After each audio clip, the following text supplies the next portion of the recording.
स्वागत है दोस्तों आपके अपने एक्सेल एक्सपर्टीज सीरीज़ में, जहां हम सीखेंगे एक्सेल के ट्रेडिशनल शॉर्टकट्स और एक्सपर्ट ट्रिक्स जो आपके वर्कफ्लो को सुपर फास्ट बनाएंगे। सिर्फ कुछ सेकंड्स में ऑटो सॉर्टिंग, मल्टीपल वीलुकअप का सही इस्तेमाल और कॉपी पेस्ट की मदद से किसी भी चार्ट को मॉडिफाई करना, ये सारी चीज़ें हम इस वीडियो में सीखेंगे। अगर आप इन ज़बरदस्त एक्सेल ट्रिक्स को सीखना चाहते हैं तो वीडियो में अंत तक ज़रूर बने रहें और हाँ, लाइक, शेयर और सब्सक्राइब करना ना भूलें ताकि आपको हमारे आने वाले सभी वीडियोज़ मिलते रहें। अब हम देखते हैं sum of data from multiple sheets. ये देखिए, यहाँ पे हमारे पास एक शीट है जिसमें इंग्लिश, इंडियन, मैथ्स, इन तीनों सब्जेक्ट्स के हमें फाइनल मार्क्स चाहिए रहेंगे। डेटा 3 एक शीट है जहाँ पे मार्क्स दिए हैं, डेटा 2 में एक शीट है, डेटा 1 में एक शीट है। तो बेसिकली हम क्या करते हैं, नॉर्मली इज इक्वल टू जाएंगे सम, देन हम एक इसका रेफरेंस लेंगे, देन उसके बाद में हम इस पर क्लिक करेंगे, इसका रेफरेंस लेंगे, देन हम इस तरह से पूरी शीट्स को क्लिक करेंगे एंड देन फाइनल शीट पे आएंगे। तो इस तरह से कुछ ये हम करेंगे जो कि कॉम्प्लिकेटेड हो जाएगा। हमारे पास एक इजी वे है, just equals to press sum, opening braces, एक कोई भी वर्कशीट क्लिक कर लीजिए। उसके बाद में हम शिफ्ट प्रेस करिए एंड अदर वर्कशीट को भी, जो जो वर्कशीट आपको सबमिशन में कंसीडर करनी है उन पे आप क्लिक कर लीजिए। एंड आपको इंग्लिश के मार्क्स सेलेक्ट करिए, प्रेस एंटर। अगर अब आप देखेंगे तो 165 आप देख के लिए 100, then 50 is 150 and then plus 15 is 165। Similarly आप फॉर्मूले को कॉपी कर दीजिए, हो गए, सही है, right. 150 then 10 160 and then 70 is 230। अब देखिए हिंदी में 230 हो गए। मैं शीट क्रिएट करता हूँ और इनके बीच में डाल देता हूँ डेटा 1.1, ओके, डेटा डॉट 1, और यही मार्क्स में यहाँ पे भी लेके आ जाता हूँ।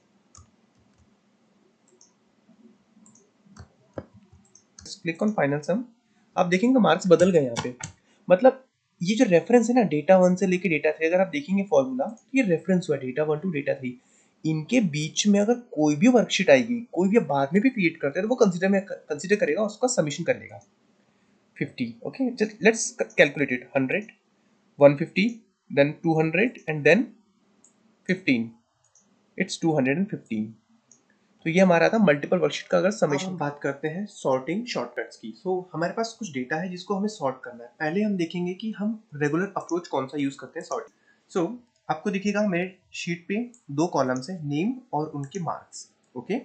सो अगर मुझे इन पे सॉर्टिंग लगाना है, इनको मुझे सॉर्ट करना है, तो मैं कॉलम को सिलेक्ट करूंगा या आइकॉन में जाऊंगा, यहाँ मैं फिल्टर अप्लाई करूंगा। जैसे किस मार्क्स को मुझे सॉर्ट करना है, cell value small to large, click on okay. ये वर्क कर गया, राइट। बट ये आप मैन्युअली कर रहे हैं, इसका एक शॉर्टकट ट्रिक्स है। शॉर्टकट ट्रिक्स क्या होता है वो हम अब देखते हैं। ये मैं टेबल को ओल्डर फॉर्म में रोल बैक किया जहां पे हमारा डेटा रैंडम है। जो भी कॉलम आपको सॉर्ट करना है उसको क्लिक कर लीजिए, alt A S A, okay, alt A S A, C, A S A मतलब आपका असेंडिंग ऑर्डर में डेटा सॉर्ट हो चुका है। अगर आपको डिसेंडिंग करना है तो अल्ट ए एस डी, आपका डेटा डिसेंडिंग ऑर्डर में सॉर्ट हो गया है। लेकिन अब हम स्ट्रिंग के साथ भी ये चीज कर सकते हैं। Alt A S A, okay, alt A S A. आप देखेंगे सी डी जी, जो अल्फाबेटिकली ये सॉर्ट हो चुका है। मैं इसको रिवर्स करता हूँ, अल्ट ए एस डी, तो ये देखिए डेटा रिवर्स हो गया आपका, मतलब डिसेंडिंग ऑर्डर में आ गया अल्फाबेटिकली। सो ये हमारे ऑटो सॉर्टिंग के टेक्निक्स थे। अब हम देखते हैं बार चार्ट का क्रिएशन और उसको अल्टर करना। ओके, स्क्रीन पर डेटा है जिसमें नेम और मार्क्स मैंने रखा हुआ है, ठीक है। अब हम देखते हैं सब ऑप्शन हम चूज करके बार चार्ट क्रिएट कर सकते हैं, जो कि हमारा रेगुलर अप्रोच है। बट इसका एक शॉर्टकट भी होता है। आप डेटा सिलेक्ट कर लीजिए पूरा, control A, okay, then alt F1। Alt F1 जो रहेगा वो ऑटोमेटिकली आपके लिए बार चार्ट क्रिएट करके रेडी कर देगा उसी सेम शीट पर, ओके। ये रेडी आप देख सकते हैं।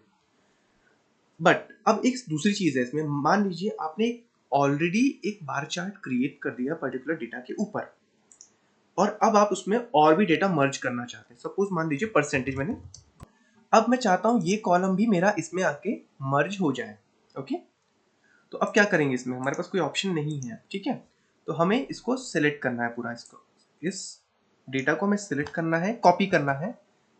मैंने जो कॉलम ऑलरेडी चार्ट में कवर नहीं था उसको सिलेक्ट किया, कॉपी किया, एंड मैं चार्ट पे क्लिक करना है। मेक श्योर सिलेक्ट करना है, चार्ट पे क्लिक करिए, वहां पेस्ट कर दीजिए। हो गया चेंज। अब आप देखेंगे अगर जब आप चार्ट पे क्लिक करेंगे तो अब आपके दोनों कॉलम्स कवर दिख रहे हैं इसमें, राइट। एक और रो ऐड कर देता हूँ, 33 एंड 90%, ओके। अब ये इसमें कवर नहीं हो रहा है, कॉपी करते हैं एंड पेस्ट कर देते हैं यहाँ जाके। सी राघव का भी कॉलम लास्ट में अगर आप देखेंगे रो एक चार्ट ऐड हो चुका है। सिमिलरली अगर कोई भी कॉलम में रो ऐड हो रहा है तो आप इसी बेसिस को अपने डेटा में अपग्रेड कर सकते हैं। अब हम देखते हैं ऑटो फिल्टर्स को। ऑटो फिल्टर्स को समझने के लिए पहले हमें फिल्टर्स को देखना होगा एंड देन हम समझेंगे कि हम ऑटो फिल्टर्स को कैसे अप्लाई कर सकते हैं। आप देख सकते हैं मेरी स्क्रीन पे कुछ डेटा है, उनके मार्क्स हैं and then fees and date of birth and city है, ओके। सो मैं इस पर अप्लाई करता हूँ फिल्टर्स। डेटा को आप सेलेक्ट कर लीजिए, control A alt D F L. So इस तरह से आप अपना एक फिल्टर अप्लाई कर सकते हैं और आपको जिस नाम का फिल्टर चाहिए वो नाम आप यहाँ से जाके सेलेक्ट कर लीजिए। हमारा फिल्टर लग गया। ये है normal filter, but auto filters क्या होता है? सेम मान लीजिए लेवी एडम्स को हमें फिल्टर अप्लाई करना है, तो बेसिकली क्या होता है, इसके लिए हमें पहले ऑटो फिल्टर नाम का एक फीचर होता है जिसको हमें इनेबल करना पड़ता है, ओके। सो ऑटो फिल्टर को इनेबल करने के लिए आपको एक्सेल में टॉप में एक ड्रॉप डाउन ऑप्शन दिखेगा, customize quick access to, click on it, okay. Then यहाँ पे आपको मोर कमांड्स में जाना है, मोर कमांड्स। मोर कमांड्स के बाद में ये एक पेज खुलेगा, इसमें पॉपुलर कमांड्स में से आप जाके करना है कमांड्स नॉट इन रिबन। उसके बाद स्क्रॉल डाउन करेंगे तो आपको यहाँ पे एक ऑटो फिल्टर दिखेगी, देखिए ऑटो फिल्टर आपको दिख गया है, इस पर क्लिक कर दीजिए, उसको ऐड कर दीजिए। अब ऐड ऑटो फिल्टर इसको कर दीजिए ओके। जैसे आप ये करेंगे आपको यहाँ पे ये एक कप टाइप का आइकॉन दिख जाएगा जिसको कहेंगे हम ऑटो फिल्टर। अब आपको लेविस एडम का फिल्टर लगाना है, पहले मैं इसको सारे फिल्टर क्लियर कर देता हूँ कि आपको ईजी हो समझने में। लेवी एडम चाहिए फिल्टर में, इसको उस सेल को आप क्लिक करिए, जो भी सेल का फिल्टर आपको लगाना है आप उस नेम को क्लिक कर लीजिए या उस सेल को क्लिक कर लीजिए और इस आइकॉन पे जाके क्लिक कर लीजिए। सी आपका फिल्टर तैयार है। आप देखेंगे यहाँ पे यहाँ फिल्टर अप्लाई हो गया है। मैं इस फिल्टर को क्लियर करता हूँ। अब और देखते हैं थोड़ा सा, अगर हमें मल्टीपल फिल्टर्स लगाना है तो आप देखिए पहले तो ढूंढिए कोई नाम रिपीट हो रहा है, ग्रेस बेकर्स 3 बार आ रहा है इसमें, आप देखिए मेरा, ठीक है। मैं ग्रेस बेकर्स को के ऊपर फिल्टर लगाना चाह रहा हूँ, जस्ट क्लिक करिए, 3 रिकॉर्ड्स आ गए, ओके। मैं ग्रेस बेकर्स चाहता हूँ जो शिकागो में है, जिसका सिटी शिकागो है। अब मुझे ये भी फिल्टर में ऐड करना है तो इसको आप सिलेक्ट कर लीजिए और फिल्टर आइकॉन पे क्लिक कर लीजिए, फिल्टर तैयार है आपका। सो इसको कहते हैं हम ऑटो फिल्टर्स। सो जो सिमिलरली जो फील्ड में आपको फिल्टर लगाना है वो फील्ड आप सिलेक्ट करिए और इस आइकॉन पे क्लिक कर लीजिए जो भी हमने ऊपर ऐड किया हुआ है, इसको हम कहते हैं ऑटो फिल्टर है। मल्टीपल वीलुकअप्स। सो मल्टीपल वीलुकअप्स क्या होता है, इसके पहले हम डिस्कस करेंगे वीलुकअप्स क्या होते हैं, ठीक है। वीलुकअप क्या होता है कि कोई पर्टिकुलर डेटा का एडजेसेंट वैल्यू या उसके रिकॉर्ड का कोई और रेफरेंस के थ्रू कोई और डेटा हमें फाइंड करना है। जैसे लिविस एडम के मार्क्स हमें चाहिए इधर एक सेपरेट टेबल में, तो हम वीलुकअप यूज करते हैं। तो वीलुकअप कैसे काम करता है, वो आपका टॉप टू बॉटम वर्क करता है। मान लीजिए लेविस एडम, ये नेम अगर फर्स्ट आपको मिल गया, जो पहला वैल्यू मिलेगा उसका एडजेसेंट मार्क्स ही डिस्प्ले करेगा। लेकिन अगर लेविस एडम आपका रिपीट हो रहा है 2 या 3 बार बाद में आपकी लिस्ट के अंदर, तो वो डिस्प्ले नहीं करेगा, वो एक फर्स्ट इंस्टेंस लेके एग्जिट हो जाएगा। बट अगर आपके पास लिस्ट में मल्टीपल नेम्स है और आपको वो नेक्स्ट डेटा भी चाहिए, सारे इंस्टेंसेस चाहिए, तो फिर आप क्या कर सकते हैं इसके अंदर, तो उसके लिए हमारे पास है मल्टीपल वीलुकअप, जो कि कैसे काम करता है और कैसे हम यूज कर सकते हैं वो हम देखते हैं। आइए इफ पहले इफ यूज करेंगे हम, यहाँ पे वीलुकअप नहीं यूज होगा, यहाँ पे इफ कंडीशन यूज होगी, ओके। देन कौन सा डेटा हमें फाइंड करना है, लॉजिकल टेस्ट E4, ये हमें लेविस एडम फाइंड करना है जिसका एड्रेस है E4, वो ऑटोमेटिकली आप सिलेक्ट करेंगे तो ले लेगा, comma sorry not comma, equals to E4, मतलब लेविस एडम हमें किस लिस्ट में फाइंड करना है, वो है ग्रेस बेकर। और मेक श्योर जो भी डेटा आप यूज करते हैं, रेफरेंसेस आप यूज करते हैं, इनमें डॉलर्स होने चाहिए, वरना ये क्या होता है जब आप ऑटोमेटिकली कॉपी करते हैं तो ये एड्रेस चेंज कर लेता है। देन कॉमा, उसके बाद किस सेल, कौन सा एडजेसेंट सेल फाइंड कर रहा है, कौन सा रिकॉर्ड हमें चाहिए, हमें मार्क्स चाहिए उनके, तो मार्क्स के लिए भी हमें डॉलर्स देने पड़ेंगे ताकि वो लॉक रहे। देन अगर मान लीजिए लेविस एडम लिस्ट में है ही नहीं, तो भी हमें एक मैसेज प्रिंट करना रहेगा जो कि एम्प्टी रहेगा, क्लोजिंग एंड टैब आउट। अब आप देखेंगे 89 एंड 22 दो नंबर्स आ चुके हैं, ये देखिए 29 82 एंड 22 एंड 89, ओके। बट ये अच्छा नहीं दिख रहा है क्योंकि और भी रिकॉर्ड्स हमें डेटा चाहिए, जिसको हमें एक जगह कलेक्ट करना पड़ेगा। हमें चाहेंगे कि भाई इसके जितने भी नंबर्स आ रहे हैं वो कलेक्ट करके एक पर्टिकुलर सेल के अंदर इंसर्ट हो जाए, ना कि वो इस तरह बाहर फैले रहे। तो इसके लिए एक मेथड होती है टेक्स्ट ज्वाइन, ओके। जो भी आउटपुट इफ स्टेटमेंट दे रहा है, इफ क्या कर रहा है, इफ आपको लिस्ट दे रहा है जिसमें आपके प्रेजेंट नंबर्स हैं, ठीक है। वो आपको दे दे रहा है। अब उसको आपको कंबाइन करना है, ठीक है। टेक्स्ट ज्वाइन कॉमा, किस बेसिस पे हमारा डेटा ज्वाइन होना चाहिए, मान लीजिए 2 नंबर्स आ रहे हैं, वो किस बेसिस पे ज्वाइन होना चाहिए, उनके बीच का डिलीमीटर क्या रहेगा, comma comma. And second parameter रहेगा, अगर कोई एम्प्टी सेल आ रहा है तो वो हमें इग्नोर करना पड़ेगा, क्योंकि एम्प्टी लेंगे तो बहुत ज्यादा गंदा दिखेगा, true comma. And then third parameter पे हमें अपना इफ कंडीशन रखना है, closing tab out, C 89 and 22।